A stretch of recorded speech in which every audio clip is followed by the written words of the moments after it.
video, show you my new Pro Series power hammer. Now this hammer is quite a few steps above what I used to make. Go over it real quick with you.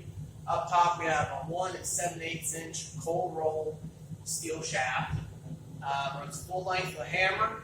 Back here we have massive pellet block bearings with grease Allen mites, so easy maintenance. Up here we have the cam bearing housing made out of pipe instead of flat bar welded together. Also, again, you have a pellet block bearing in there with a grease Allen mite for easy maintenance.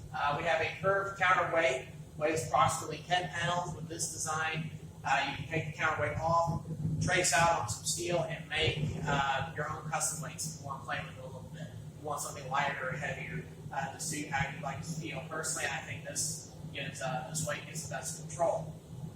In the back, we have the tire. Now, with this design, I just have a compression hub welded to the tire. And what that does, that allows you to change the tire if it ever becomes worn out or throws a melt or something of that nature.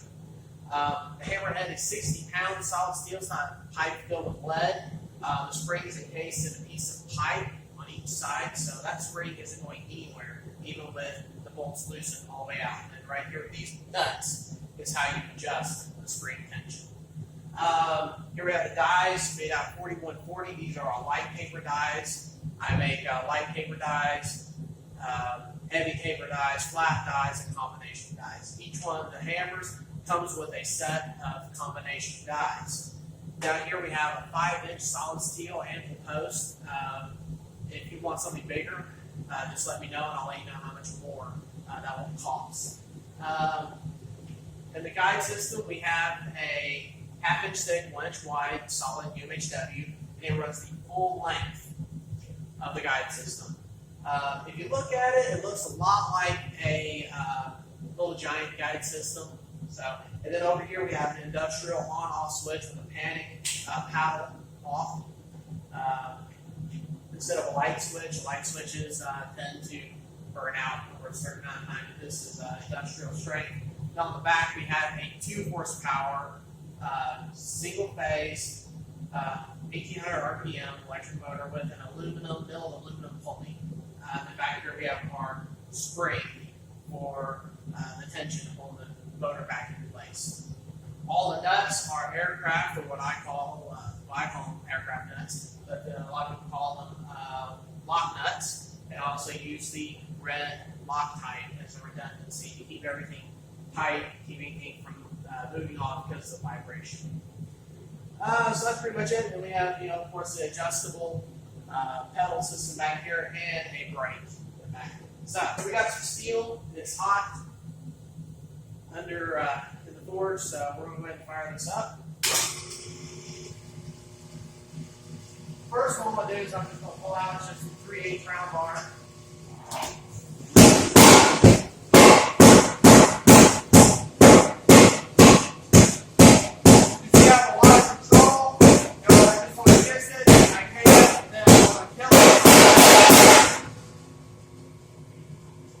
Warm on hands. So as you can see, that just a few hits really brought it down really quick. So I'll just show. Again, it's kind of cold now, but that's not a problem for this hammer. So brought it down pretty good. Also, you can see my hand is burned. All right, so now I'm going to take. This is a horse or a wood rasp. And yes, I am going to use my scissors. So, say I'm not a knife maker, but say I wanted to bring down a pane for a handle. Right.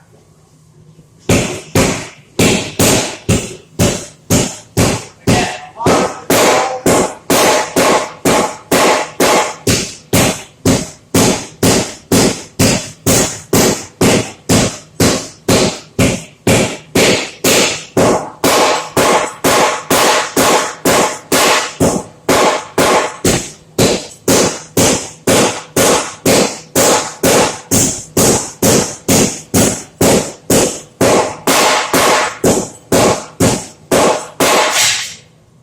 and you can see the brake just kicks in really fast. But I brought that down pretty quick.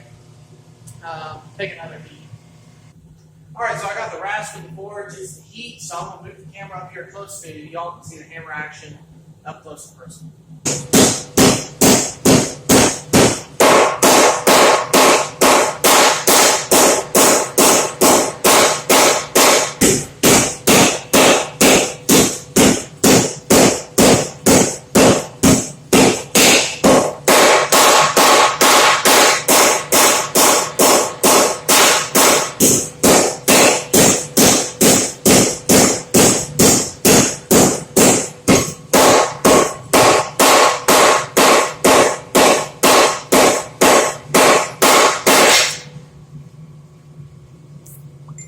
Alright, so as you can see, I brought that down quite a bit.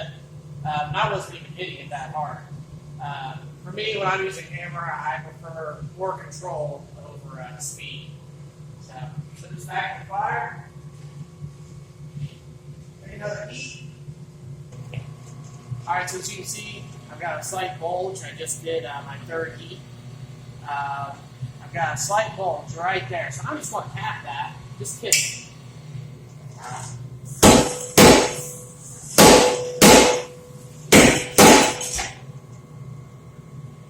Yeah, you can see I took it right out. So now I'm going to try and straighten it up a little bit under the hammer.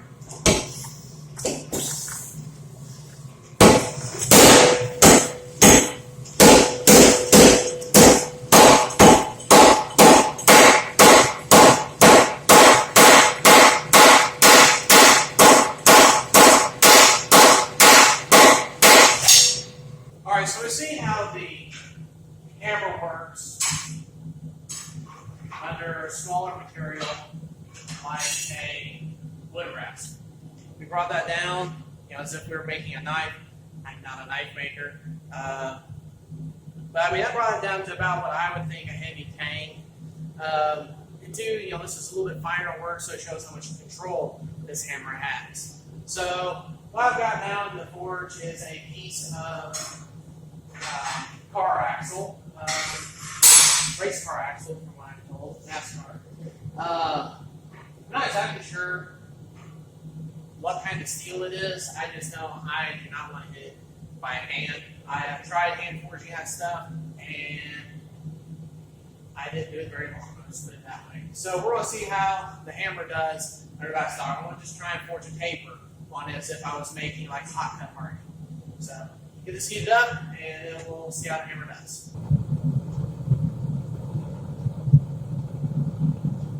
We got our piece up to heat. We got our hammer started. Get the hammer in a good starting position. Here we go.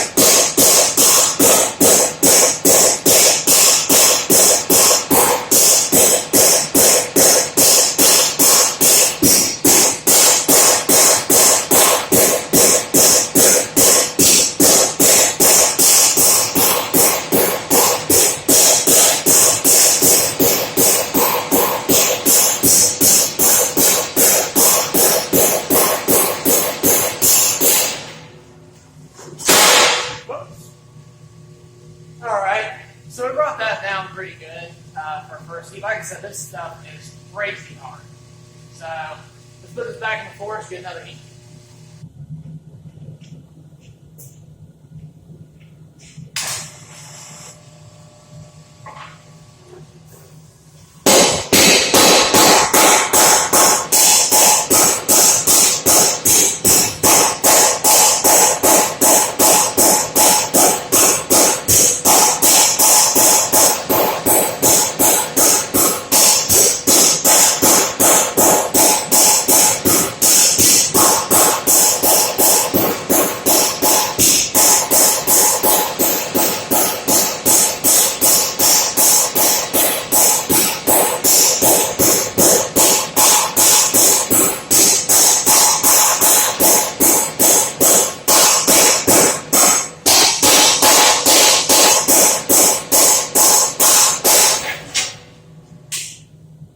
All right.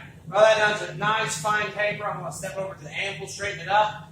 We'll cut it off, and we'll see about trying to forge this actually into a hot metal. All right, let's see if we can draw the layout. I welded the handle on here, so I don't have any proper tongs.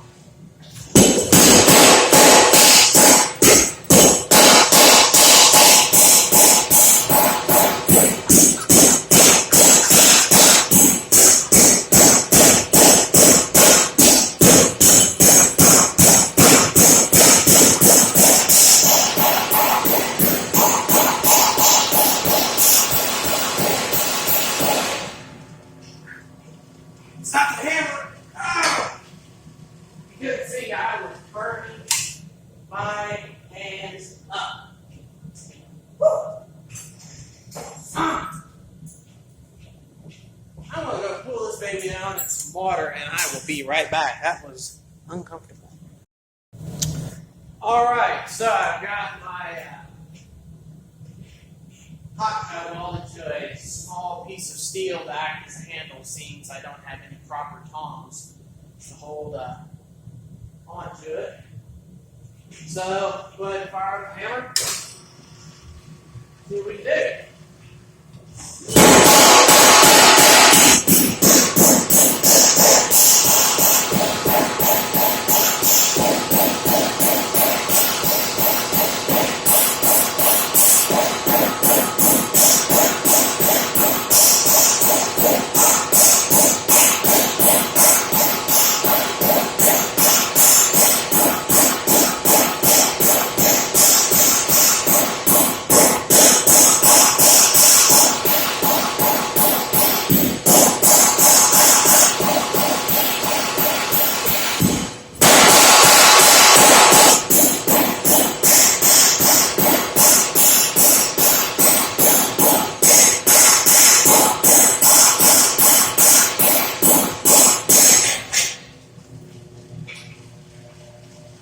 Alright, I'd say we have a basic profile.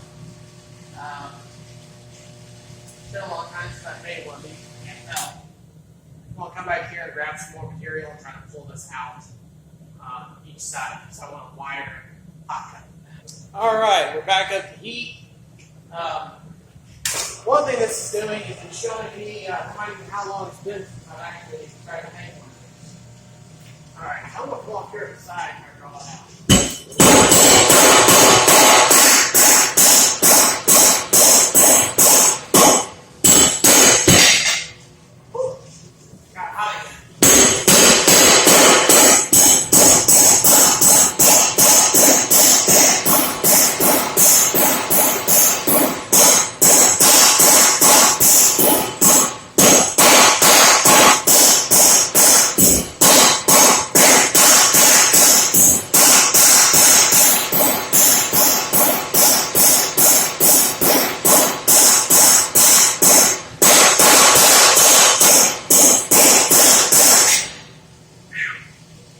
Alright, a little bit better. Can't tell if the smoking was.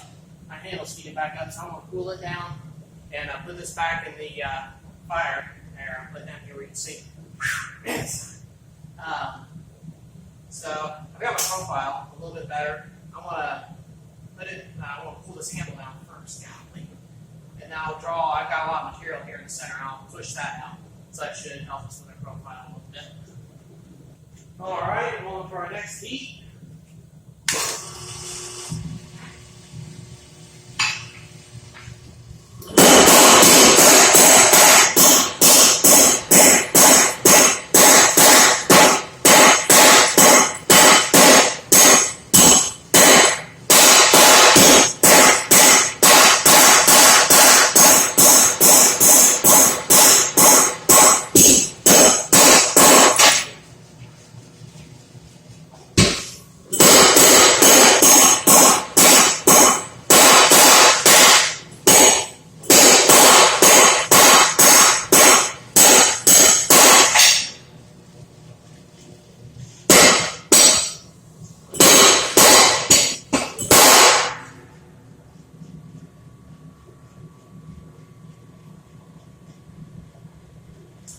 Alright, I'm going to straighten this up under the anvil.